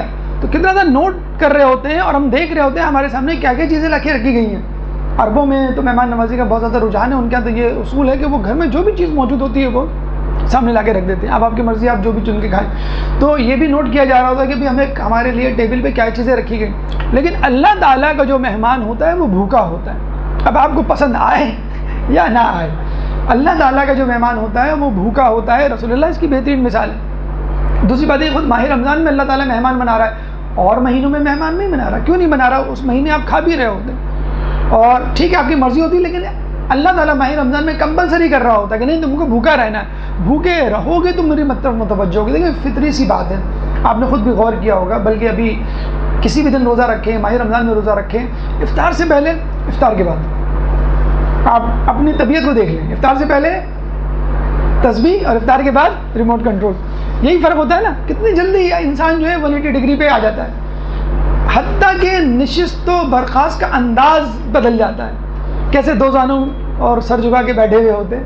آپ جو ہے افطار سے پہلے افطار کے بعد دیکھیں، آپ تمیز سے بیٹھ جاؤ کس طرح بیٹھے ہوئے. امی اٹھائی نہیں جا رہا. افطار کے بعد ہماری جو حالت ہو رہی ہوتی ہے. تو اللہ تعالیٰ کا مہمان وہ ہے جو بھوکا ہے. اور ویسے بھی یہ ہم آپ کو پہلے بھی دروس میں بتا چکے ہیں کہ پیغام رمضان بھوک ہے، بسیار خوری نہیں ہے.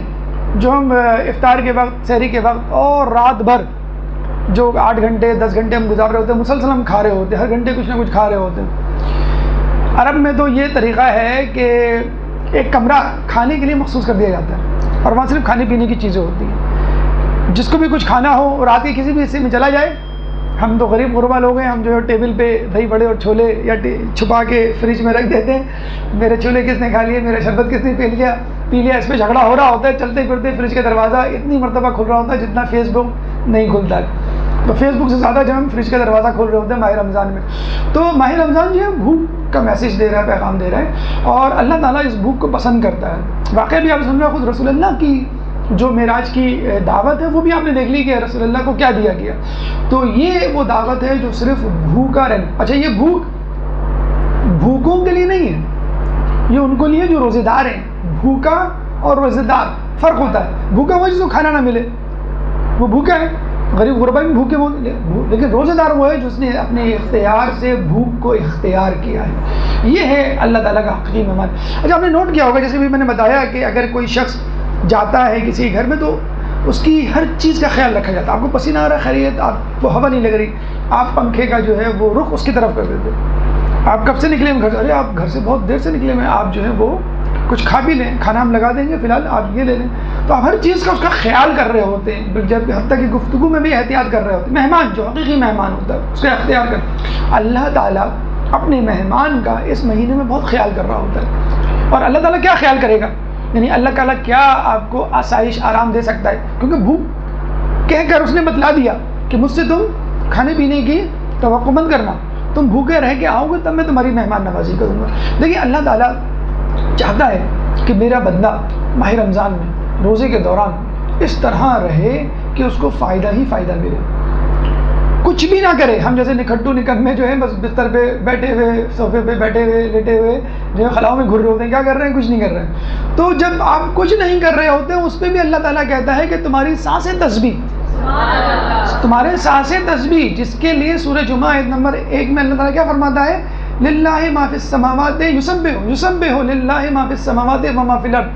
اللہ تعالیٰ کی تسبیح کر رہی ہیں وہ چیزیں کون؟ جو آسمانوں اور زمینوں میں ہیں. دیکھیں بحیثیت انسان، اور آج کل کے انسان تو بہت ہی زیادہ بیچارہ اس کا شکار ہے، غفلت، مصروفیت، مشغولیت، کوئی نہ کوئی کام، اسکول کا کام، کالج کا کام، یا آفس کا کام، یا گھر کا کام. نماز، ہمیں نماز کی فرصت نہیں ملتی، تو ہم اذکار کیا پڑھیں؟ ہمیں جو ہے وہ واجب نمازوں کے لیے ہمارے پاس ٹائم نہیں ہے، تو ہم زیارتیں نوافل یا دوسرے اذکار جو ہیں وہ کہاں کیا کریں؟ تو اس میں بھی اللہ تعالیٰ کہہ رہا ہے کوئی بات نہیں. یعنی اللہ تعالیٰ آپ کے نکھٹو پن کو یا نکمے پن کو بھی جو ہے وہ جسے کہتے ہیں نا بلیک منی وائٹ منی میں چینج کر دی جاتی ہے. اگر بہت لوگوں کے پاس ہو اور یہ کہا جاتا ہے بھی آپ کے پاس جتنا ہی مال ہے وہ آپ شو کر دیں، کوئی ٹیکس نہیں لیا جائے گا، ہم اس کو پازیٹیو کالا دھن سفید دھن میں تبدیل ہو جائے گا. تو اللہ تعالیٰ کہتا ہے کوئی بات نہیں، تم کچھ بھی نہ کرو، مجھے معلوم ہے تم روزہ رکھ کے ادھموئے ہو جاؤ گے، پڑ جاؤ گے، جسے کہتے ہیں نا کہ لیٹ جاؤ گے اور وسیع تاریخ. کوئی بات نہیں، تمہاری سانسیں تو چل رہی ہوں گی. تو تمہاری جو سانسیں ہیں اس کا اب دیکھیں نا، 1 منٹ میں 18 مرتبہ سانس لیتے ہیں، 1 گھنٹے میں ملٹیپلائی بائی 60، 1 دن میں ملٹیپلائی بائی 24، 1 ہفتے میں ملٹیپلائی بائی 7، اور 1 مہینے میں ملٹیپلائی بائی 30. تو اتنی سانسوں کا ثواب آپ کو سب کچھ مل گیا. اور اس میں دیکھیں مذاق کی کوئی بات نہیں. مطلب آپ یہ کہیں کہ یہ تو اللہ تعالیٰ میں بہلا رہا ہے، شاید نہیں، حقیقتاً اللہ تعالیٰ ہر سانس میں، اور یہ نہیں معلوم کہ کیا دے گا. وہ تو اس نے کہہ دیا نا کہ روزہ میرے لیے، میں اس کی جزا دوں گا. تم چھوڑو اس بات کو کہ میں کیا دوں گا، یہ تو اور نیکیاں ہیں، یہ اور اعمال ہیں جن کو میں بتا کے گن کے دیتا ہوں. یہ تم مجھ پہ چھوڑ دو، میں تمہیں کیا دوں گا. ہم بچے کو اکثر آپ نے دیکھا ہوگا لڑ رہے ہوتے ہیں، تو جو بیڈ بوائے ہوتا ہے، جو نافرمان ہوتا ہے، آپ اس کو کھلونا یا پیسے دے کے رفع دفع کر دیتے ہیں. جو آپ کا فرما بردار چاہیے تھا بیٹا، اس کو کیا دیں بیٹا میں تمہیں ایک ایسی چیز دلاؤں گی کہ تم خوش ہو جاؤ گے. نہیں بتلاتے آپ کیا مطلب کہ اس کو اس کھلونے اس چیز سے زیادہ آپ عطا کریں گے جو اس کے وہم و گمان بھی نہ ہوگا. تو اللہ تعالیٰ کہہ رہا ہے کہ تم کچھ بھی نہ کرو، تم میرے مہمان ہو، اس لیے میں ہر سانس تمہاری کیش کروانا چاہتا ہوں، ہر سانس کے بدلے ایک نیکی ملے گی.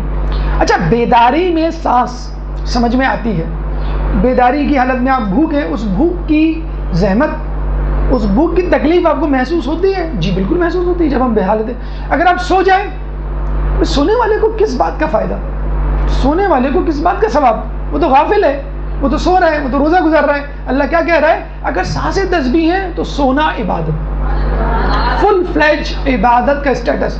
کوئی گھبرانے کی بات نہیں. اکثر لوگ بہت امائیں بہت زیادہ چیختی ہیں اپنے بچوں پہ کہ سوتے رہتے ہو، ایسے روزہ گزارنے کا کیا فائدہ. یہ نہ کہیں اس کا سونا بھی عبادت ہے. یہ الگ بات ہے کہ جب آدمی بیدار ہوگا اور عبادت کرے گا تو اس کو ثواب کہاں پہنچ جائے گا. جب سونے گا، یہ اس کو نگیٹو نہ لیں کہ اس کا مطلب ہے کہ بس اب سوتے رہیں اور ثواب کماتے رہیں. نہیں، جو سوئے گا، جو سانس لے گا، اس کا یہ ثواب ہے. جو بیدار ہوگا اور جو سانس شعور کی حالت میں رہے گا کہ میرا روزہ ہے اور میں نیکیاں کرتے ہوئے روزے کو، اس کا ثواب کتنا ہو. یہ تو اللہ تعالیٰ ایک منیمم لیول بتا رہا ہے کہ تم کچھ نہ کرو گے تو اتنا کچھ ملے گا، اور اگر کچھ کرو گے تو کتنا ملے گا.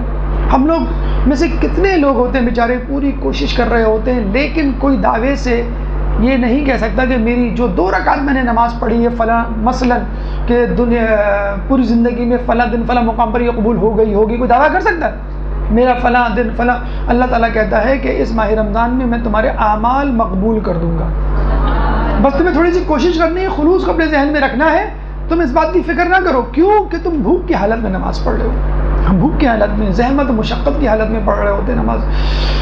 وہ حالت نہیں تو یہ عام دنوں میں ہوتی. تو اللہ تعالیٰ کہہ رہا ہے کہ تمہارے اعمال مقبول، تمہاری دعائیں مستجاب.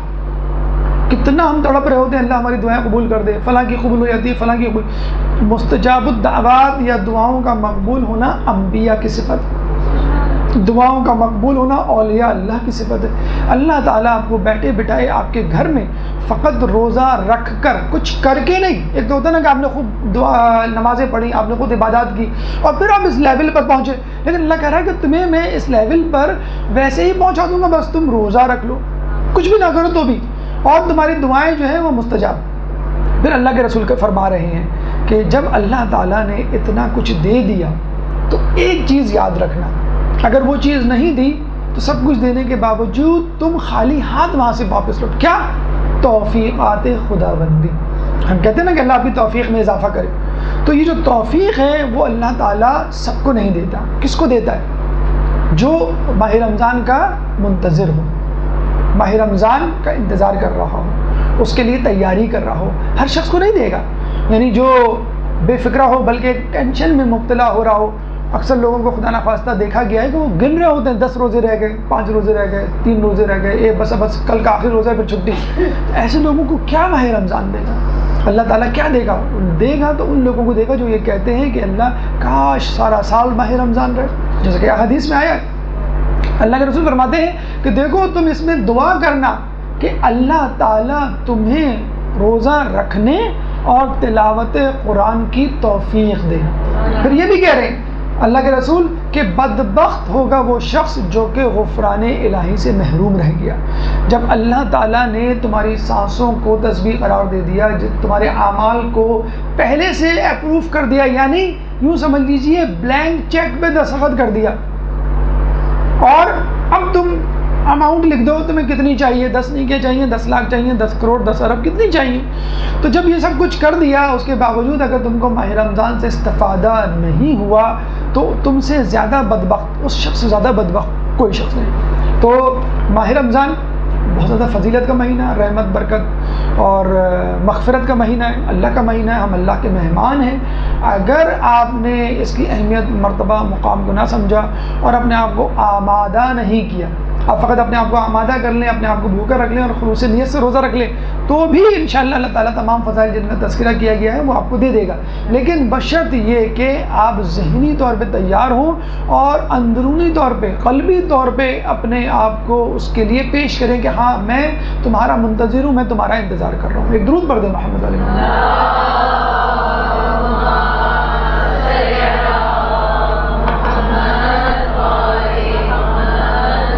دیکھیے یہ تھا خطبہ شعبانیہ کا ابتدائی حصہ کہ جس میں اللہ کے رسول نے خدا کا مہینہ کہہ کے اس کا تعارف کروایا، پھر اس کے بعد کہا کہ تم خدا کے مہمان ہو، یعنی یہ خدا کا مہینہ اور تم اس مہینے میں مہمان ہو۔ تو آپ کو بتلا دیا کہ اللہ آپ کو کیا دینا چاہ رہا ہے، اور یہ بھی بتلا دیا کہ آپ کے لیے آپشن ہے، اگر آپ چاہیں تو اس کو قبول کر لیں، چاہیں تو اس کو رد کر دیں۔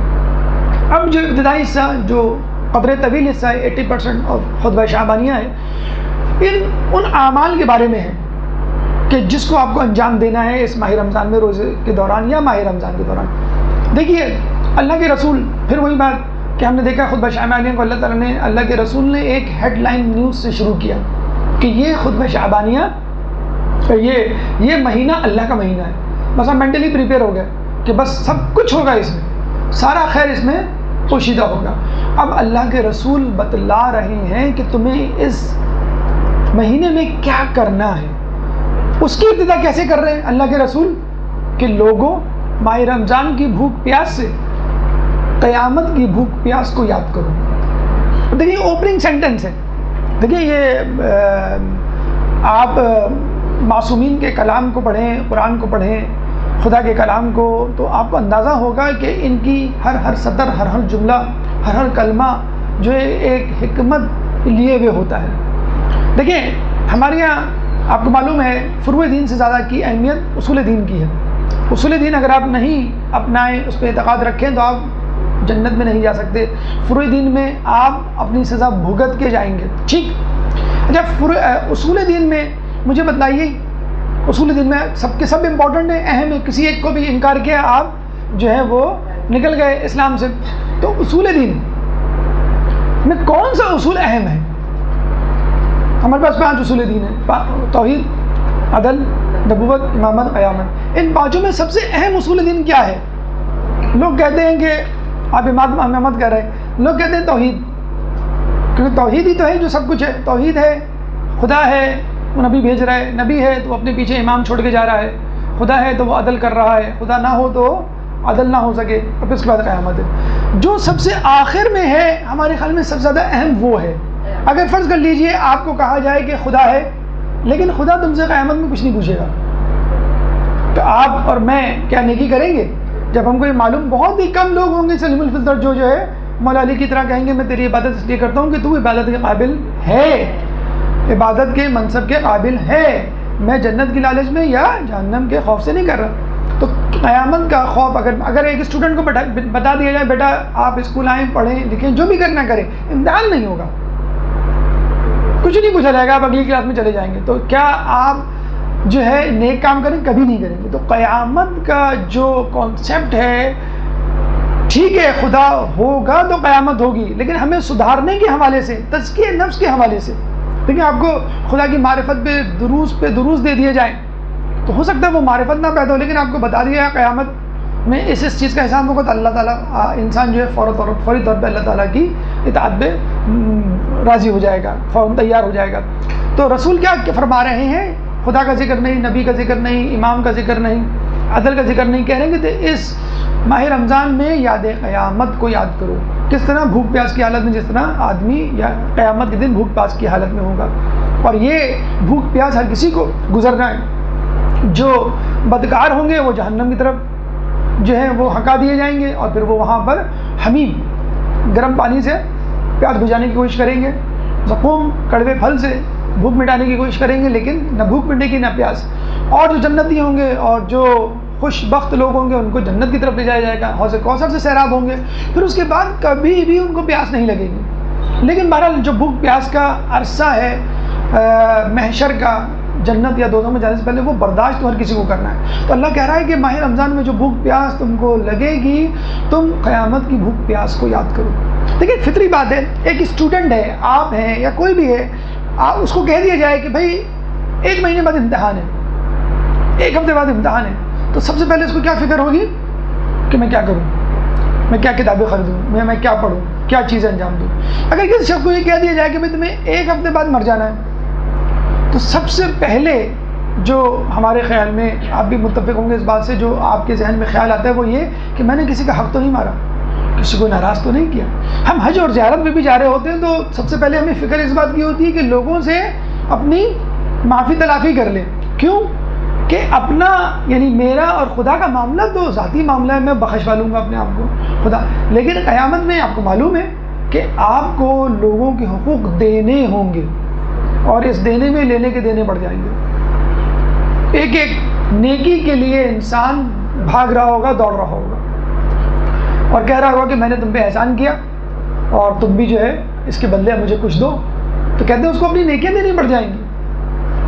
ہم قرض کتنی آرام سے لے لیتے ہیں، پتہ ہی نہیں ہوتا ہے. سیاستدانوں کا تو خیر حال ہی کیا، قرض کے 1 درہم 1 روپیہ سمجھ لیجئے کہ بدلے 700 مقبول نمازیں دینی پڑیں گی. ہمیں تو ایک نماز کا نہیں پتہ جو مقبول ہوئی ہو. 700 مقبول نمازیں دینی پڑیں گی 1 درہم. آپ نے کسی کا کھایا ہو، اگر نیت نہ کی ہو، وہ ایک الگ بات ہے، نیت ہے دے نہیں سکتے کسی مجبوری کی بنیاد پر، لیکن نیت نہیں ہے اور دے بھی سکتے ہیں تو اور بھی زیادہ برا ہے. تو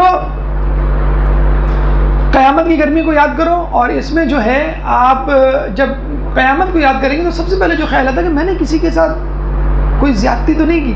ابھی دیکھیں نیمہ شعبان میں کیسے واٹس ایپ چلے تھے، کراچی اور اس کے مضافات میں معافی تلافی کا وقت ہو گیا ہے، اور کینہ حسد رکھنے والے اپنے اپنے دلوں سے رجوع کریں، یعنی کینہ حسد رکھتے رہے اور معافی تلافی بہرحال.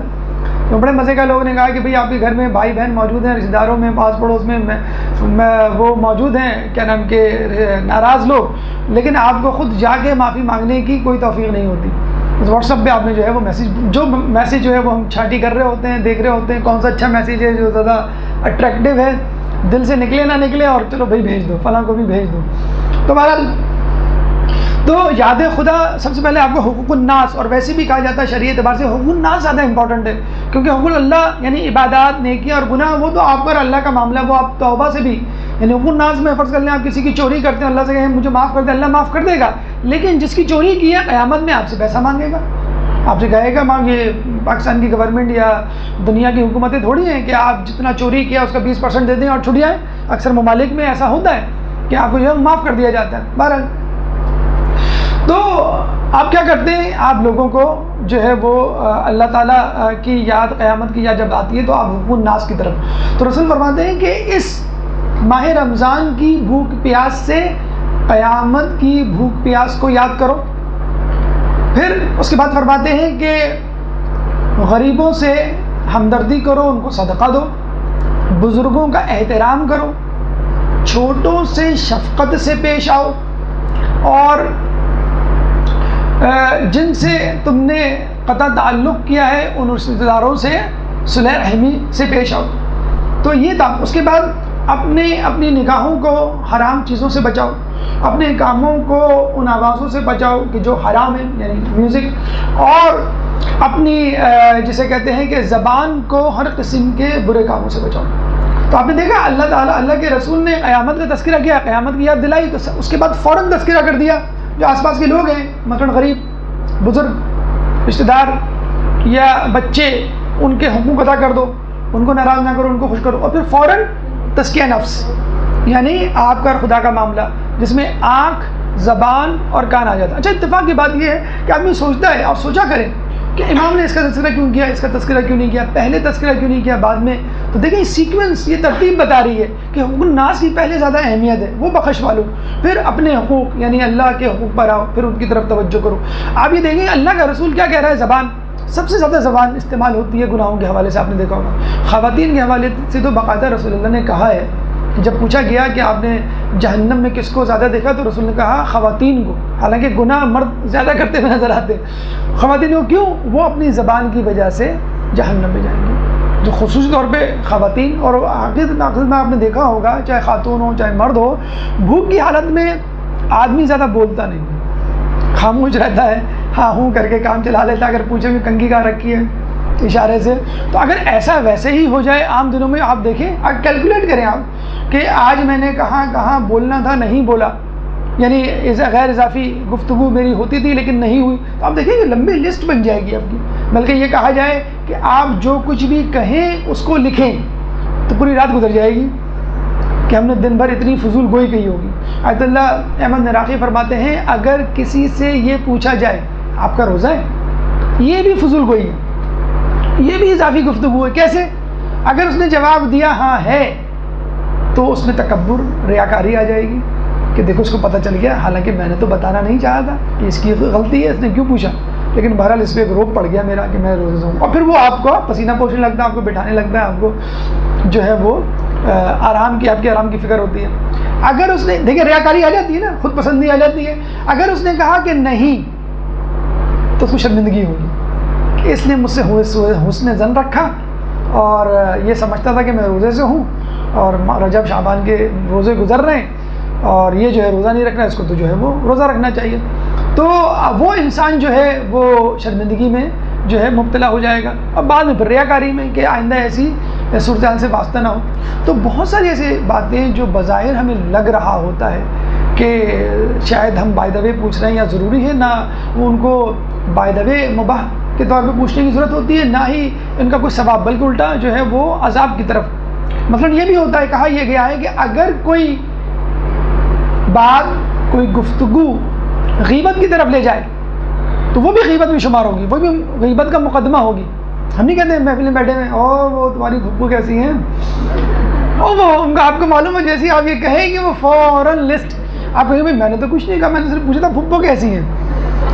اگر آپ مطلب وہ بھویں اچکاتے ہوئے نہ بھی کہیں سمپل انداز سے تو وہ تیار ہیں بمبارمنٹ کے لیے، ہاں بھائی وہ ایسی ہیں، چچا کیسے ہیں، فلاں صاحب پڑوسی، یا جس کا بھی نام لے. تو جو مقدمہ ہوتا ہے گناہوں کا وہ بھی گناہوں میں ہی شمار ہوتا ہے کہ آپ نے اس کی ابتدا کیوں کی. بہرحال تو یاد ہے قیامت کے بعد ہم حقوق الناس کی فکر کریں. حقوق الناس کے بعد آپ اپنی جو ہے وہ گناہ اس کی فکر کریں کہ جس سے آپ گناہ کرتے ہیں. اچھا ہمارے یہاں حواس خمسہ 5 ہیں، دیکھنے کی حس، کھانے کی حس، چکھنے کی حس، یہ سونگھنے کی اور سننے کی اور چھونے کی. تو اس میں 3 حصوں کو رسول اللہ نے شامل کیا ہے، اور یہ 3 حصے زیادہ اہم ہیں، یعنی دیکھنا، سننا اور چکھنا یا بولنا آپ جسے کہہ سکتے ہیں۔ تو یہ 3 چیزیں آپ نے دیکھا ہوگا ہم زیادہ استعمال کرتے ہیں حواس خمسہ میں، دیکھنا، بولنا اور سننا۔ اور ان کا ایسا آپ نے سنا ہوگا کہ اندھے ہیں، گونگے ہیں، بہرے ہیں، صم بکم عمی فہم لا یرجعون، ان تینوں کا جو ہے تذکرہ ہے کہ آپ ان تینوں چیزوں کو فوکس کر لیں۔ اکثر لوگ کہتے ہیں نا بھائی گناہ تو بہت سارے ہیں، ہزاروں ہیں، ہم کیا کریں؟ تو آنکھوں کے گناہوں سے بچا لیں اپنے آپ کو، بد نظری کا گناہ، زبان کے گناہوں سے بچا لیں، مثلا جھوٹ، تہمت یا غیبت، اور کانوں کے گناہوں سے بچا لیں، مثلا میوزک یا لغویات۔ تو ان چیزوں سے بچائیں، یاد قیامت کو یاد کریں، قیامت کو یاد کریں، اس کے بعد ناس کی ادائیگی کریں، فکر کریں، اور اس کے بعد اپنے آپ کو گناہوں سے اور بچائیں اور نیکیوں کی طرف آراستہ کریں۔ ایک درود پڑھ دیں محمد والے محمد۔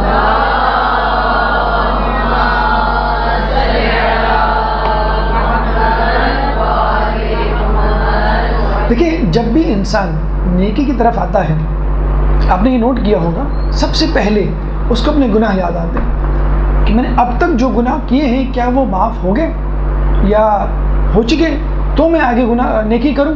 اگر گناہ ہی نہیں میں نہیں معاف ہوئے تو پھر کیا فائدہ؟ تو سب سے پہلے جو فکر ہونی چاہیے، کیونکہ آگے کا جو عمل ہے وہ تو آپ نے ابھی تک نہیں کیا، گناہ ہو کے نیکی، اب تک جو کچھ کیا ہے وہ تو معاف کروا لیں۔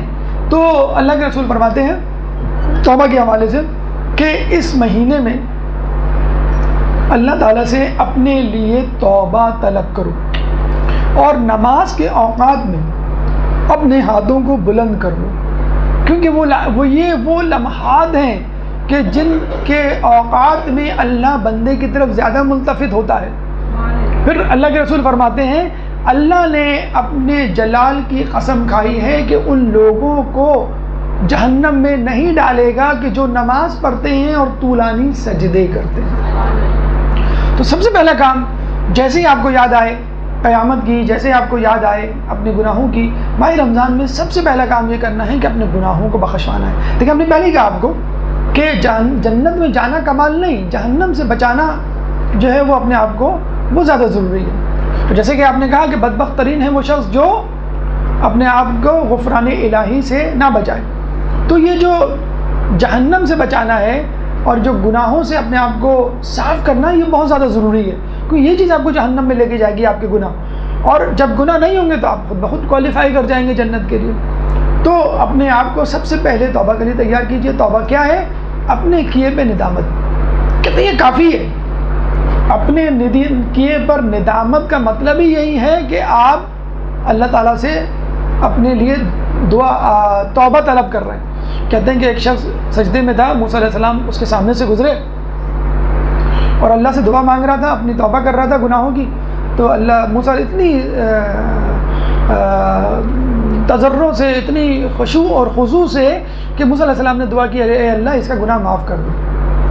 جب دوبارہ شام کو وہاں سے گزرے تو پھر وہ دعا مانگ رہا ہے۔ تو موسیٰ علیہ السلام نے کہا کہ اللہ اتنی خشوع و خضوع سے یہ دعا مانگ رہا ہے، تو اس کا گناہ کیوں نہیں معاف کرتا؟ تو اللہ کے رسول وہ موسیٰ علیہ السلام کو اللہ تعالیٰ نے کیا وحی کی کہ اگر یہ قیامت تک ناک رگڑتا رہے اور دعا مانگتا رہے، توبہ کی طلب کرتا رہے، میں اس کو معاف نہیں کروں گا۔ تو موسیٰ علیہ السلام نے کہا کیوں؟ کہ لگے اس لیے جو گناہ اس نے کیا تھا اس کی لذت ابھی تک اس کے دل میں ہے۔ یہ ہے سب سے بڑا ہمارے ساتھ، میوزک کے گناہ ہم نے کیے ہوئے ہوتے ہیں، کوئی اور گناہ ہم نے کیے ہوئے ہوتے ہیں، کسی کی اہانت کی بھی ہوتی ہے، اس کی لذت اکثر ہوتا ہے نا، فلاں نے مجھے یہ کہا تھا، میں نے ایسا جواب دیا، منہ لے کے رہ گئے، ابھی تک اس کو، لیکن میں نے توبہ کر لی تھی، نہیں وہ توبہ قبول نہیں ہوئی، کیونکہ اس کی لذت ابھی تک، یہ وہ خاتون ہے نا ہاں جن کو میں نے محفل میں سب کے سامنے ذلیل کیا تھا، یہ چلی تھی مجھے ذلیل کرنے، تو وہ جو لذت ہے وہ ابھی تک آپ کے دل میں ہے، تو وہ گناہ جو ہے وہ ہمارا ایک اسٹوڈنٹ تھا، اس نے غلطی سے جو ہے وہ امریکہ میں سور کھا لیا، تو میں نے کہا عجیب آدمی ہو کہ تمہیں پتہ نہیں، مجھے پتہ ہی نہیں چلا وہ ڈش میں اس طرح بنا کے لایا تھا، تو میں نے کہا تم نے توبہ کر لی؟ کہ ہاں توبہ کر لی، لیکن doctor it was so tasty. تو وہ سور کھا کے بھی انسان اگر یہ کہے بہت ٹیسٹی، تو اس کی کیا جسے کہتے ہیں کہ توبہ قبول ہوئی ہوگی۔ تو کچھ لوگوں سے پرانی فلمیں پرانے گانے یاد کر کے، بھائی تمہیں پتہ نہیں ہے تمہارے ابا جو ہے وہ کیا کیا کرتے تھے، یا فلاں جو ہے کس ہیرو کی شکل تھے، وہ اس کو یاد کر رہے ہوتے ہیں باقاعدہ کہ میں فلاں کی شکل کا ہم کا شکل تھا، یا فلاں جو ہے میرا جو ہے وہ فیوریٹ تھا. تو یہ آپ لذت اٹھا رہے ہیں، اور اس کی لذت ابھی تک آپ کے دل میں اس کے اندر وہ گناہ معاف نہیں ہوا ہے. تو توبہ کریں، تمام لذتوں کو کھرچیں، اور ایک جو رکن ہے وہ یہ کہ آئندہ نہ کرنے کا عزم مصمم کریں. یہ نہیں کہ موقع ملا تو پھر ہاتھ صاف کر لوں گا، موقع ملا تو پھر گناہ کر ڈالوں گا، فائدہ اٹھا لوں گا، موقع نہیں مل رہا چلو رمضان آ گئے، بریک آ گیا، میں توبہ کر لوں. نہیں، آپ کے دل میں عزم مصمم ہو کہ میں وہ گناہ جو ہے وہ دوبارہ نہیں کروں گا. یہ اللہ تعالیٰ کی طرف سے کہ توبہ کر کے سب سے پہلے اپنے آپ کو 0 میٹر، جسے کہتے ہیں نا 0 میٹر گاڑی، کہ 0 میٹر بنائیں. اب جو ہے یہاں سے اپنا جو ہے وہ سفر کریں. اس کے بعد اللہ کے رسول افطار کروانے پہ توجہ دلاتے ہیں کہ اس ماہ میں افطار کروانے کا ثواب ایسا ہے کہ جیسے اس کو بخش دیا گیا ہو. تو کسی نے پوچھا جس کو جہنم سے رہائی مل گئی ہو، تو کسی نے کہا کہ اللہ کے رسول ہم کسی کو افطار کرانے کی سکت نہیں رکھتے. تو اللہ کے رسول نے فرمایا کہ دیکھو اپنے آپ کو جہنم کی آگ سے بچاؤ، چاہے نصف خرما نصف کھجور ہی کیوں نہ ہو، اور اپنے آپ کو آتش جہنم سے چھڑاؤ، چاہے وہ ایک گھونٹ پانی کیوں نہ ہو. اچھا، یہاں پر ایک بلاغت کلام اور جسے کہتے ہیں عربک لٹریچر کی پیک دیکھیے کہ اللہ کے رسول کس طرح آپ کو بتلا رہے ہیں کہ دیکھو جہنم میں جانے سے اپنے آپ کو بچاؤ، چاہے وہ نصف کھجور سے کیوں نہ ہو. اگر چلے گئے تو جہنم سے چھڑاؤ، چاہے وہ ایک گھونٹ پانی. یہی اسٹیپ ہوگا نا. پہلا اسٹیپ کیا ہے؟ جہنم میں جانے سے اپنے آپ کو بچائیں، کھجور سے بچا لیں. اگر چلے گئے اب کیا کریں؟ اس کا بھی ایک گھونٹ پانی کافی ہوگا. تو وہ آپ سنتے ہوں گے نا واقعہ کہ ایک چڑیا جو ہے وہ چونچ میں قطرہ پانی لے کے جا رہی تھی نمرود کو آگ کو بجھانے کے لیے. تو کسی نے ہنس کے کہا کہ اس ایک قطرے پانی سے نمرود کی آگ کہاں بجھے گی؟ تو اس نے کیا کہا کہ بجھے گی تو نہیں، لیکن کم از کم میرا نام ابراہیم علیہ السلام کے بچانے والوں میں تو لکھ دیا جائے گا. تو جسے کہتے ہیں کہ آپ جو ہے نصف کھجور کا مطلب کیا ہے کہ اگر میرے پاس پورا کھجور کا ڈبہ یا 1 کلو کھجور دینے کی سکت ہوتی، مجھے پوری افطار کرانے کی سکت ہوتی تو میں کروا دیتا. ایک گھونٹ پانی میں دے رہا ہوں، شربت پلانے کا ہوتا سزاوار یا سکت ہوتی تو میں پورا جو ہے اس کو شربت پلا دیتا. تو اس میں کوئی ایسا مذاق نہیں. لوگ اکثر کہتے ہیں کہ ابھی ہم تو خود افطار لینے والے ہیں، تو کیا آپ ایک کھجور، بلکہ نصف کھجور، بلکہ کچھ روایتوں میں آیا ہے کہ کھجور کی گٹلی پہ جو ریشہ رہ جاتا ہے، اگر تم اس کو بھی دے کر اپنے آپ کو چھڑا سکتے ہو جہنم سے اور خدا سے توبہ اپنی قبول کروا سکتے ہو تو اس کو استعمال کرو. تو یہ بھی جسے کہتے ہیں کہ اللہ تعالیٰ کے کام، بشرط یہ کہ خلوص، کیونکہ ماہ رمضان میں اصل چیز خلوص ہے. ویسے بھی انما الاعمال بالنیات، لیکن ماہ رمضان میں خصوصی طور پہ خلوص دیکھا جائے گا. ایک درود پڑھ دے محمد والے محمد.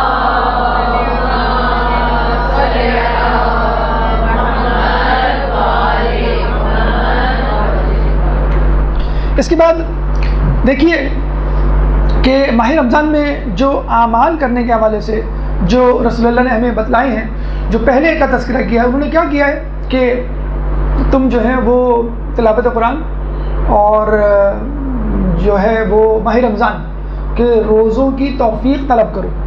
اب یہاں پہ اللہ کے رسول جو ہے وہ نماز و اذکار کی اہمیت سے آپ کو آگاہ کر رہے ہیں. کیا ہے نماز و اذکار کی اہمیت؟ اللہ کے رسول فرما رہے ہیں کہ دیکھو اس مہینے میں مستحب نماز انسان کو جہنم سے آزاد کروائے گی، بخشش دلوائے گی. مستحب نماز اور واجب نماز انسان کو عام دنوں میں پڑھی جانے والی 70 نمازوں سے زیادہ یا اس کے برابر جو ہے وہ اجر دلوائے گی. اور جو شخص مجھ پر کثرت سے درود پڑھے گا قیامت کے دن اس کا میزان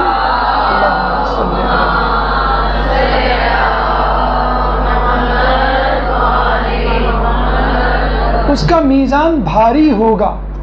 ایک تو اخلاق کے حوالے سے بھی کہا جاتا ہے کہ اس کا میزان جو ہے بھاری ہوگا، اور ویسے بھی کہا جاتا ہے کہ انسان کا جو ہے وہ اخلاق جو ہے وہ سب سے زیادہ وزنی ہوگا. لیکن درود کے حوالے سے عبادات میں کہا جاتا ہے کہ درود جو ہے کسی بھی دعا کے لیے کہا جاتا ہے کہ اگر اول اور آخر پڑھیں تو دعا جو ہے مستجاب ہو جاتی ہے، قبول ہو جاتی ہے، اور ویسے بھی پڑھیں تو آپ کا نامہ اعمال جو ہے وہ بہت زیادہ بھاری ہو جاتا ہے۔ پھر کہا گیا ہے کہ اس مہینے میں ایک آیت پڑھنے کا ثواب ایک قرآن پڑھنے کے برابر ہے۔ اس کو انڈر ایسٹیمیٹ نہ کیجیے کہ اللہ تعالیٰ جو ہے وہ بس ایسے ہی بنا رہا ہے اور ثواب شاید ملے نہ ملے، پورے ایک قرآن پڑھنے کا ثواب ملے گا۔ ویسے تو الگ بات ہے کہ ایک حرف کی 10 نیکیاں اور پھر 3 الف لام میم پڑھا تو آپ نے 30 نیکیاں، وہ ایک الگ وہ ہے، لیکن خود ایک آیت کے حوالے سے کہا گیا ہے کہ پورے قرآن، اور کیوں نہ ہو کہ اس مہینے میں قرآن نازل ہوا۔